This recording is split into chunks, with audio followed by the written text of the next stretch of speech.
I understand how marketing works. I understand how the tools work. I understand how the technology works, the algorithms to some extent, right? There are people that are better at all this than me, but what I bring to the table is listening ears. I will sit down with you and hear your story and hear what you're trying to do, where you want to take Yeah. your business in 5, 10 years.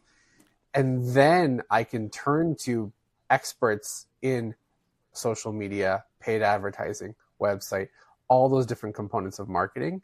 I have people that I work with that can execute on this with my direction so that what we're giving to your audience is authentic and meaningful and differentiates you from competitors. Hello and welcome to another conversation inside 33 Conversations podcast.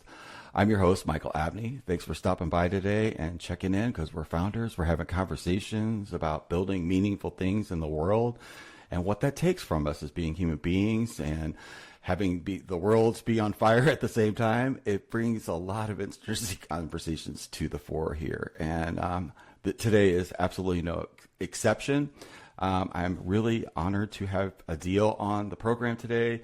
Adil is a marketer, a strategist who sees marketing not as a manipulation, but as a modern day service. His path has not been linear, and he never knew what he wanted to be, yet somehow became the person brands today rely on to tell their story with truth and with heart. And I can say that, getting to know you a little bit on our pre-call, the humanness that you bring to the table to something that, somebody like me, I get about 50,000 emails a day from marketers all over I can help you, I can help you, I can help you.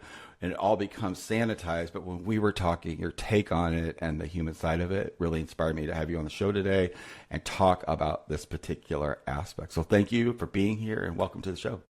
Thank you. Thanks, Michael. Thanks for having me. It's my pleasure. So I always kind of dive right in and get right to the nitty gritty. So what was that earliest moment that you remember thinking that somehow you just didn't fit in? Something was that you didn't really know what you wanted to be.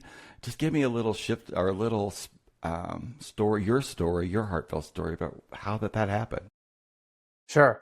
So I have changed my mind a lot throughout the years. I originally intended to go into architecture. I was really fascinated by architecture through high school, and I wanted to go to school for that. And then, the whole process of getting into post-secondary education, applying for schools, finding the right program, it shifted my, direction, I guess you could say. And so my undergrad happened to be in arts, in economics, history, and that shifted into religious studies and history. And then I fell ill. And so I ended up dropping out of school. And in dealing with my health conditions, I pivoted into healthcare, wanting to help people and not go through what I had to go through. And then the barriers of having been a dropout and trying to get back into school and get a GPA and things like that, it prevented me from going into nursing school without, significant upgrading courses. And so then I ended up taking all of my transfer credits from these schools and going to see an academic advisor. And I basically wanted to be done with school. And so I said, these are all my credits. What degree can you give me? And with a couple of extra courses, I was able to get a degree in communications and cultural studies. And I had minors in philosophy and psychology. So that's kind of where things shifted. For me, I had worked in food service and customer service jobs since I was 13 years old, being a busboy, all the way working with giant retail brands and food service brands. I was always working part-time in customer service roles. And so I wanted to be customer facing. I wanted to work with people and having a background in communications and psychology and human behavior, that was really fascinating to me. So whether it was being a nurse or being a teacher or something like that, I knew I wanted to work with people. Now, having a communications degree, I was doing some marketing, contract work and internships and things like that. And that kind of led into the direction of fully being immersed in the marketing world. And so that's that journey of how I ended up where I never intended to go into marketing. My dad worked in marketing. He still works in marketing. My brothers ended up working in marketing after their different degree programs that they took. So I think it's just kind of in our nature, in our family, to be marketers. But I never wanted to be. I never intended to be in this position. And now I've built my career such that I can market, help people market their businesses that I resonate with, that I can stand behind, not just doing cookie Mm-hmm. cutter agency marketing. Because you want the connection or the what's the word? An integrity. Like that's Yeah, an integrity for you. Yeah. totally, totally. Okay, It's about so integrity, and it's about, well, and you positioned it perfectly in the introduction, where I like to tell people's stories. And so the example I'll give is, a dentist doesn't want to be a dentist because they want to worry about payroll and administrative and hiring and marketing mm-hmm, and websites. mm-hmm. They become a dentist because they care about oral health. So if I can sign a client who's a dentist, I can tell their story of why they got into it, what they resonate with, how they what they bring to the table that's unique and different than any other dentist office, and I can utilize that story in their marketing to get people in the door. I want to I love I, you're right because like they know how to be a dentist, but they don't know like all of the components. I find that the same thing. I know how to do what I do, but as a founder, somebody that's building, which is basically who are my audiences that I'm talking to, at the beginning, you got to do a lot of different things. You got to learn a lot of this. The learning curve is huge, and like marketing is actually something that I don't fully understand from the perspective of why so many you first of all you occur different than what I normally being on LinkedIn and having a business. You get approached a lot through direct marketing or people getting in your DMs like say, hey, I got the perfect thing for you, I work with people like you, I can help you. And then at the beginning, of course, I talk to them because I'm like, oh, they can help me. But then the reality is what showed up was it felt snake oil salesman to me. Like they were saying things that were not. Um, it just felt really off. I never could connect. Like, what the hell are you actually doing? What is this? What's behind this word marketing? And then it wasn't until on my journey of starting what I'm doing right now this year, what I committed to full force going for all get out. When I met, who's now part of my company, he's a chief marketing officer for me, and it was different. It was like a human connection that he really wanted. He wanted to understand me. He didn't want to sell me something. It was just a different experience, which reminded me when I was talking to you on our pre-call, how you were coming, how you operated your business. And that's what I wanted to like have a clear distinction because that's been a game changer, like on a level I can't even describe about how he helped me get clear on what it was I was doing and my story in relationship to that I could not pitch, but like communicate to somebody when they ask me, what I do, which is like always been the bane of my existence because I'm X generation and I was brought up to, when somebody asks you a question, you give them the answer, Right. but people don't really want to know what you do. They want to know what you could do for them. It took me so long to get that through, Totally. you know, understanding how like that what smart marketing was really about. But I'm like, what's your take on that from, what I'm sharing Yeah. with you? I'm just trying to give you my experience of it as I've went down this path because we Yeah. definitely deal with it. But I now know there is a much different, there's different types of marketing people. And you're definitely in the ones that have that human aspect and wanting to share the story, which I think is most important. Totally. It's super important, even as a marketer, as a consultant, working in marketing, having a background in marketing, I get those DMs too. I get DMs from people saying, we can get you customers, we can help you with your SEO or your website, or we can get you leads. And it is a lot of noise. It's a lot of noise going on. And for a founder, for someone who's still in that novelty phase of this is the problem, this is how I'm going to change the world, this is the problem I'm aiming to solve, yes, they Yeah. understand and they know that they need marketing. Founders know they need marketing. They know they need to get their solution in front of their audience's eyeballs. And if someone is promising to do that for you, then it's enticing. It's very enticing. But again, my approach is that you have a story to tell. You have a story to tell. You have a problem that you're solving. You have a change in the world that you're trying to make.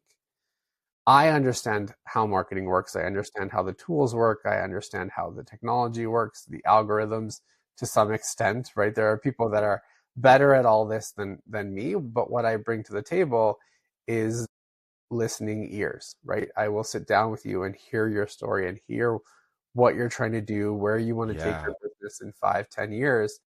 And then I can turn to experts in social media, paid advertising, website, all those different components of marketing. I have people that I work with that can execute on this with my direction so that what we're giving to your audience is authentic and meaningful and differentiates you from competitors. Yeah. And that's the key. But you're Mm. listening. It's like it's not automated. It's something that AI can't actually do. You have to like, yeah, it can't listen like that. So Yeah. I also love that aspect of this as well. But you said components, because to me, some of that's not in it. Like, I don't know there's components. I thought there's just like, oh, it's this and do it. So I don't have to think about it. That's what's really happening is I wanted somebody to come and take this thing that I know nothing about and go, here, fix this for me because it's a problem. But what I found was I was the problem because me not knowing what was needed inside that marketing was a missing for my business and for me. And like I think a lot of us, just being real, like a lot of us think that our solutions are, we can't mess with them.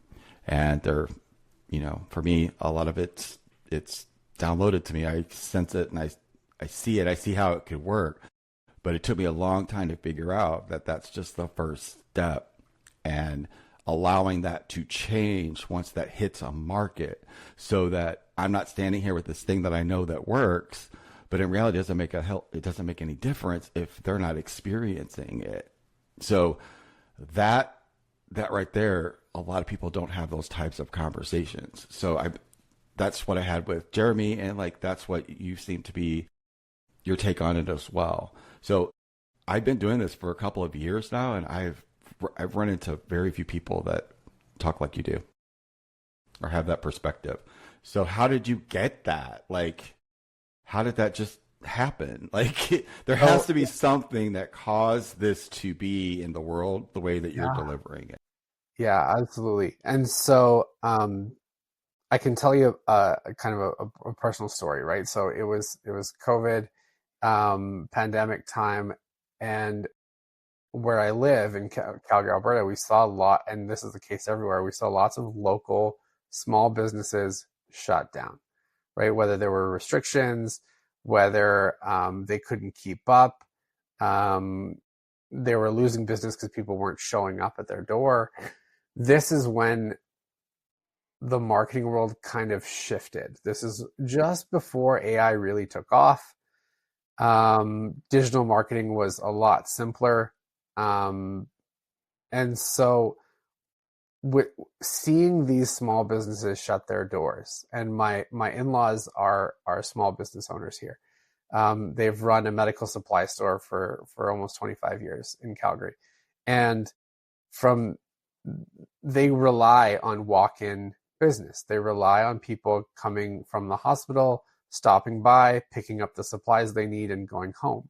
It's part of their recovery process. And now, you had the hospital was shutting down all elective surgeries. They were only doing emergency surgeries.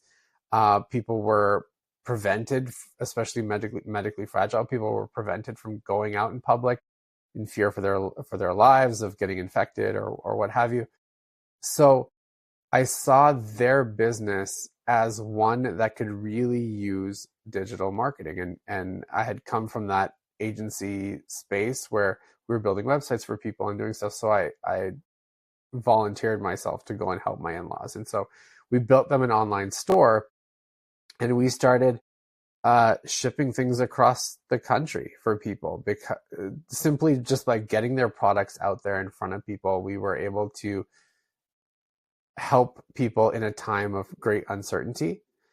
And so helping small businesses what really brought me to this space of, I'm optimizing for medical supplies. Google and Facebook's algorithms don't really like when you advertise medical supplies. They're very restrictive around it. So how do we tell the stories around these things? Why are they choosing to sell this brand over another brand? Well, let's try to get a testimonial. Let's try to put in some perspective of storytelling. If they've been in this business, at the time it was for 20 years, what in their experience of selling this brand for 20 years makes it a good purchase for the consumer? How do you give social proof when you don't have influencer marketing, when you don't have user generated content that's selling stuff for you? How do you tell that story? And so that's kind of how I went in that direction of helping small local businesses. And that's when, my dad and I started our company called belocal.biz, where we do exactly that. Is we harness marketing technology and power that larger companies and corporations can purchase and use themselves, and they have large marketing teams that can utilize this. And how do we offer this as a service to small businesses that don't have a dedicated marketer, that don't have a team of marketers? Let's use AI, let's use automations, let's use technology to give small businesses the same power of being present online with their digital marketing. So that's what was really the resonated. response? Like Yeah. how do the businesses, how do you see them growing after this? Or what's your experience of there's a human behind that small business. And I find them to be so touching and why they do it. And it's really cool. This reminds me like the smaller businesses, the community businesses. When I was growing up, my grandma had a general store it was part of her house. It was like, we were a rural community and everybody around the community would use it, but it was in her house, So Totally. I've always had that in me about even though my dad worked for companies. Well, see, I did the same damn thing. I worked for companies, but he always had side businesses on the underneath. So I've always had that spirit of like, how can smaller businesses, communities come together and do commerce together has always fascinated me. How does what you do impact them? That I'm sure they give you feedback. Yeah. So the main thing is that it provides a sense of relief, right? I go back to the dentist example. Like if a dentist is not worried about how they get people in their chairs, then they can go back to focusing on, oral hygiene, right? And oral health.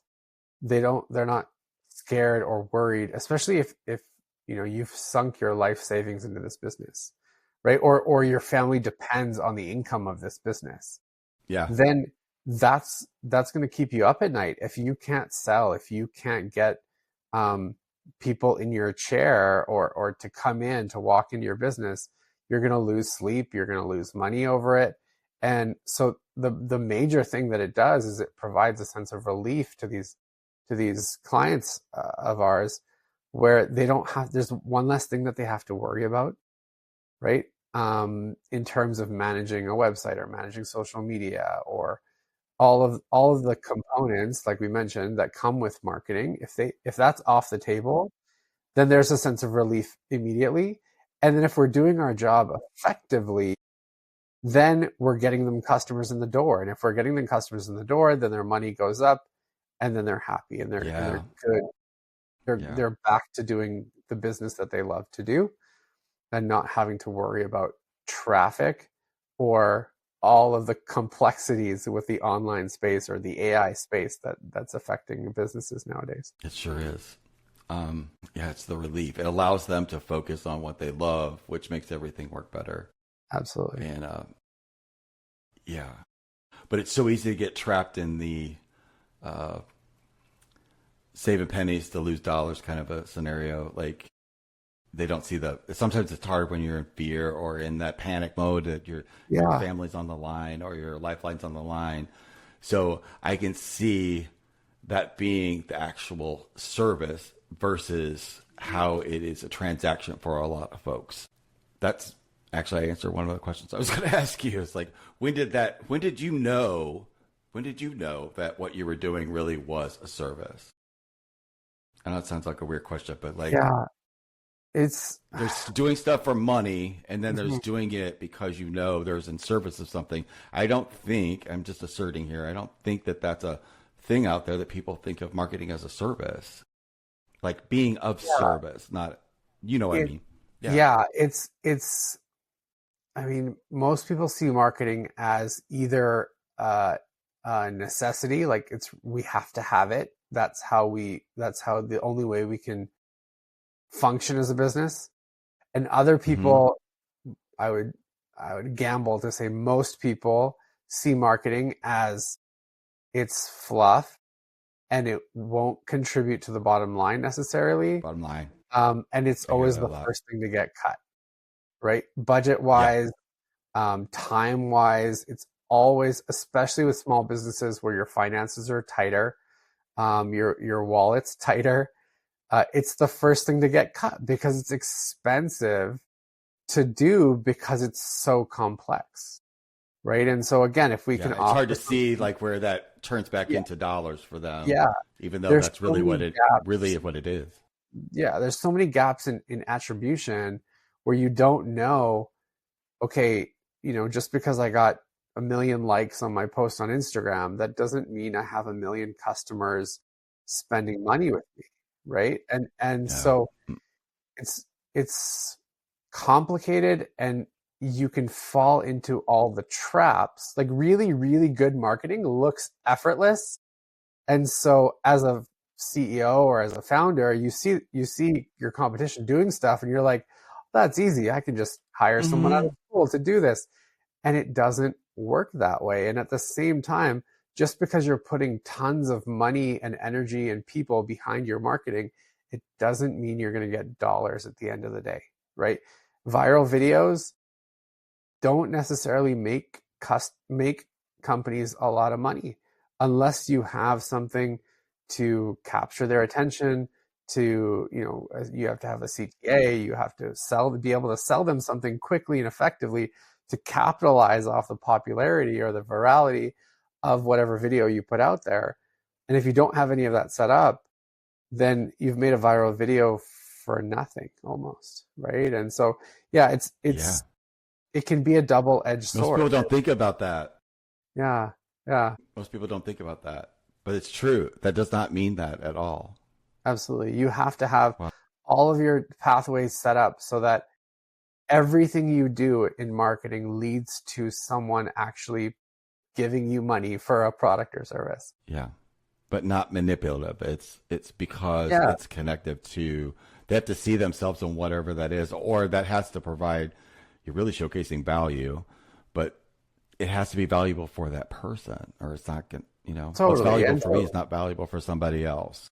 yeah, you can have people like, okay, so I use that example, it's a bit extreme, but you can have people make the one-time purchase. They saw something cool on TikTok, they clicked the Amazon link, they bought your thing, great, cool, now everyone has one, right? But what's going to Now what? keep that person coming back to you for the next thing, Yeah. right? And especially if you're in the Hmm. services industry, right? If you're providing a service to someone, it's great to provide it one time and get a check and you're good. But what's going to keep that person coming back to you over and over? What's going to build that brand loyalty so that you can continue to make money, right?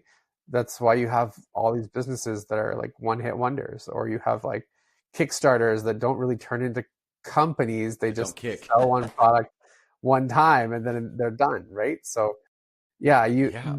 that's the key difference between selling a product or service one time or a couple times versus Yeah. if you can resonate with your customers, if you can tell your story and it means something to someone, it'll build your trust, it'll build your loyalty, and then you have a more sustainable model. So that's part of my approach too, is I want everything I do for my clients to be sustainable. I don't want it to be one hit wonder marketing, right? Yeah, because you would fall into the same trap with your own business. Absolutely.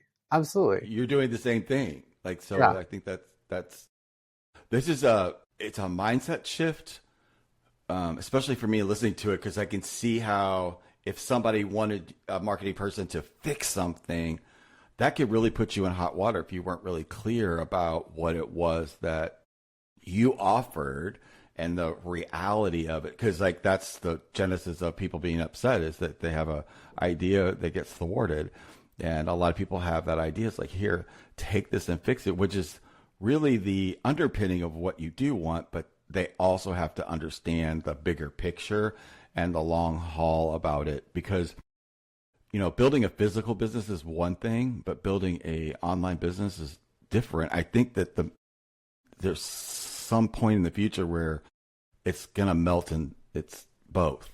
There's something about, because I'm doing live events that people in real physical life and then the online stuff, but it's kind of the mix of it I like, but I'm able to bring that how I built a physical business, which is relationships and building trust and being good at your offer and your services and that whole context.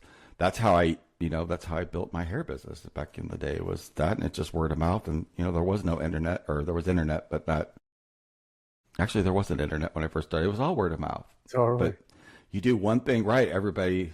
I believe that still exists. It's just in a digital form sometimes. Yeah, you But gotta there's balance. so much noise. It's like it's hard to know what's real or what's not real, especially with everything that's happening, and then the confusion of everything that's happening in the world.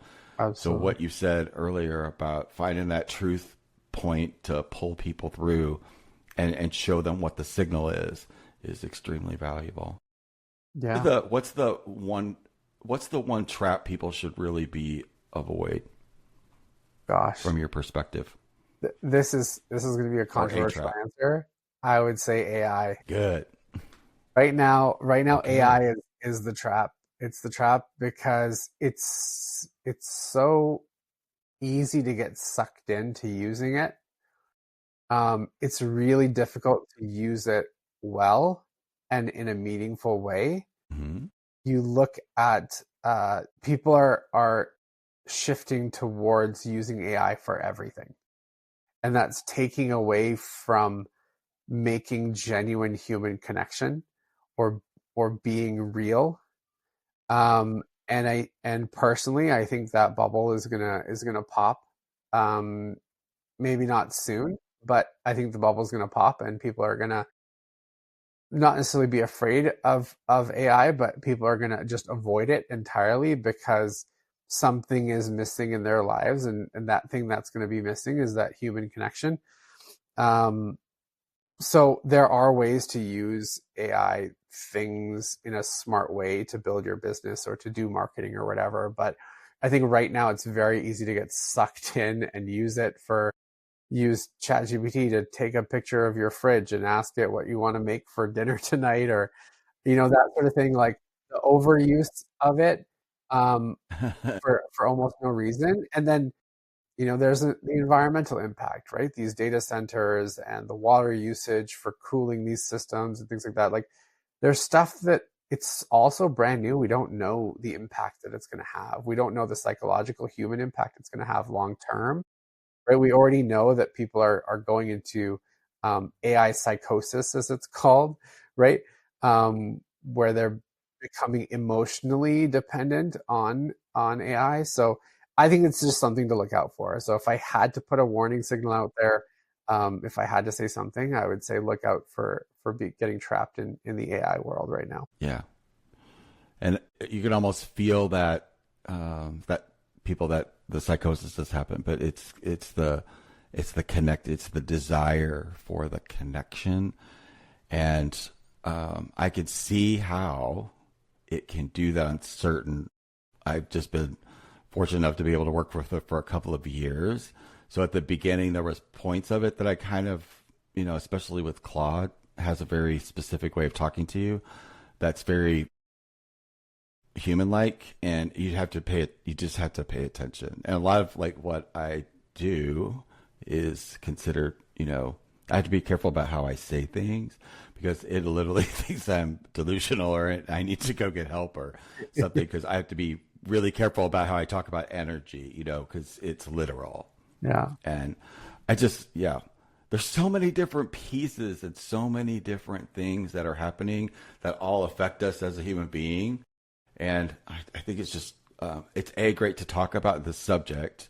It's great to talk about who we are in the midst of it, though we don't forget. But at the end of the day, it's still going to be us here talking. Like the connection of human beings. It's just, I know it's weird, but there's like 8 billion of us or more on the planet. So we just got to figure out a way to communicate with each other. Totally. In a different way.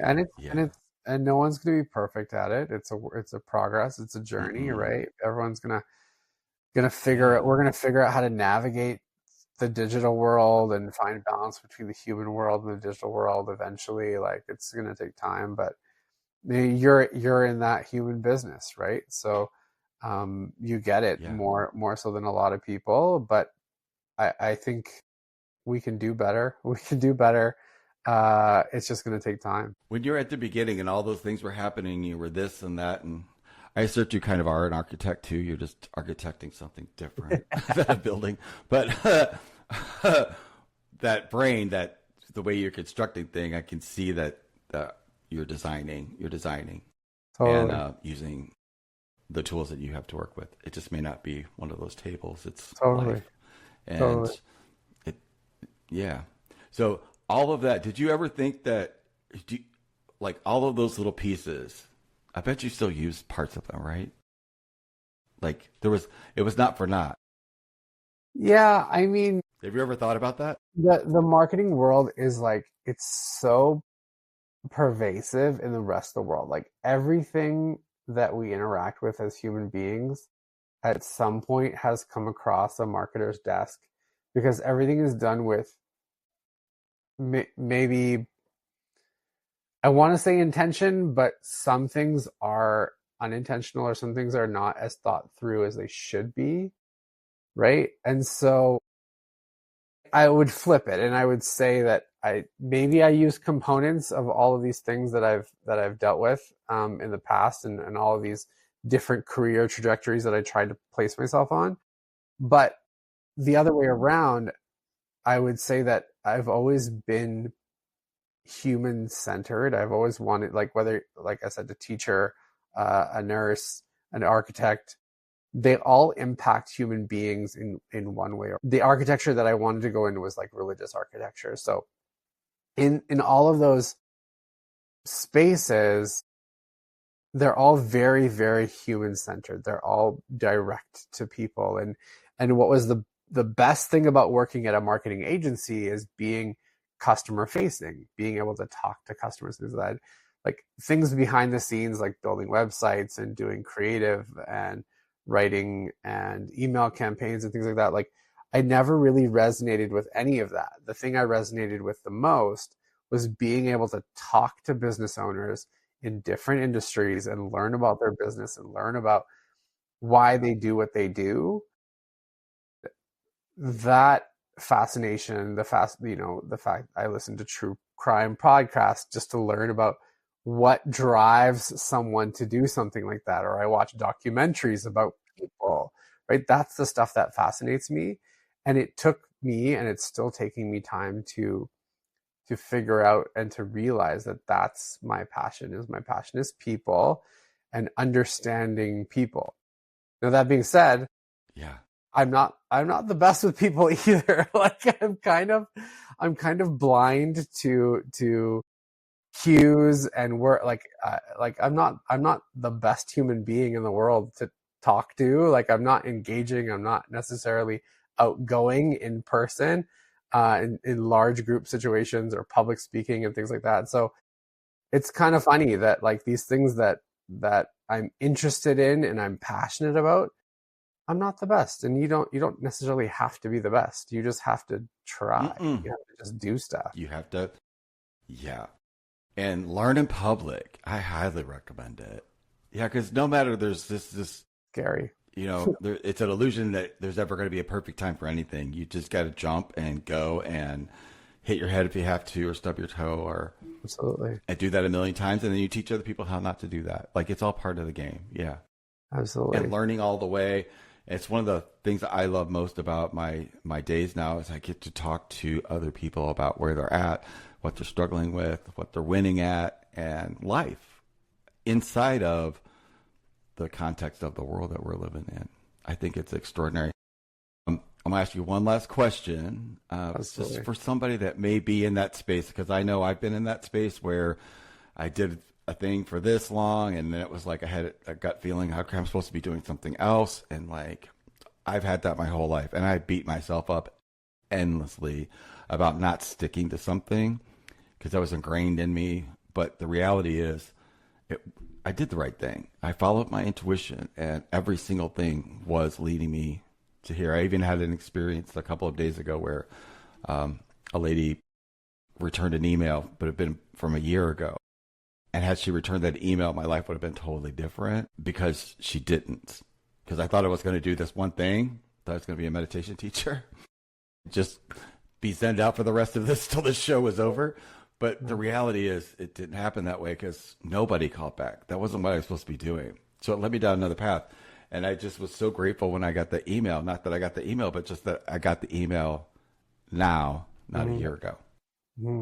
Because I wouldn't have been here talking to you and all the other amazing people I talk to every day. So I appreciate it. So my question is, if somebody's like has that lost feeling and doesn't know where to go, and not really sure where they're supposed to be in life, which is I think a lot of people feel really lost right now. What would you want them to know? So I'm a big proponent, and I believe that everything happens for a reason, which is super cliche. But my caveat to that is we don't always know what that reason is. And part of our job is to figure out maybe what that reason is, right?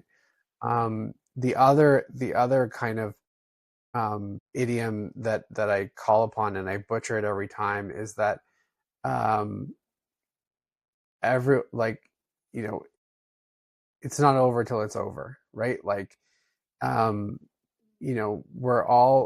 everyone is on a journey. Life is a journey from beginning to end, and it'll take you in any number of directions. And previous generations have had that, where they had their corporate loyalty, right, where they stuck to the same job for 60 years and didn't give up and whatever.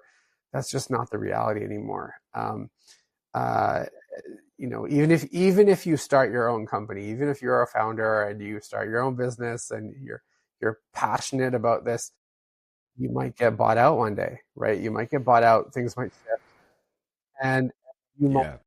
be in a different space. And I look at other founders that I've worked with who are maybe serial entrepreneurs, right? They start with one thing that they're super passionate about. You could never think that they were passionate about anything else in the world. And then a year later, they're working in a completely different industry, right? So um, it's not over till it's over. All those cliche sayings, but everything happens for a reason. And if you don't know the reason, then you're gonna find out eventually, right? You're going to find out. Yeah. But I do believe that there's Trust. something there that's doing things for a reason, whether it's a god, whether it's the force, if you're a Star Wars fan, or whatever it is, right? Everything happens for a reason, and you just don't always know what that reason is. Absolutely. Yeah. And if anybody's listening today, yeah, we both have our baby Yodas out, so it's all good. There he is. Thank you so much for sharing Thank your you. wisdom with us today, Thanks, and Michael. really appreciate it. It's a great conversation. I know it really opened my awareness about what it is, further exploration of the marketing world, and I just feel better for knowing it. So I appreciate that. Absolutely. Thank To you, everybody Michael. listening today, yeah, absolutely. And we'll continue the conversation. I feel like this is a community growing and just tons of amazing people doing amazing things. And thank you for being one of them today. I appreciate it. Thanks for having me. To everybody else out there listening in to another episode of 33 Conversations, just stay present, stay honest, and we'll see you in the next conversation. Bye, guys.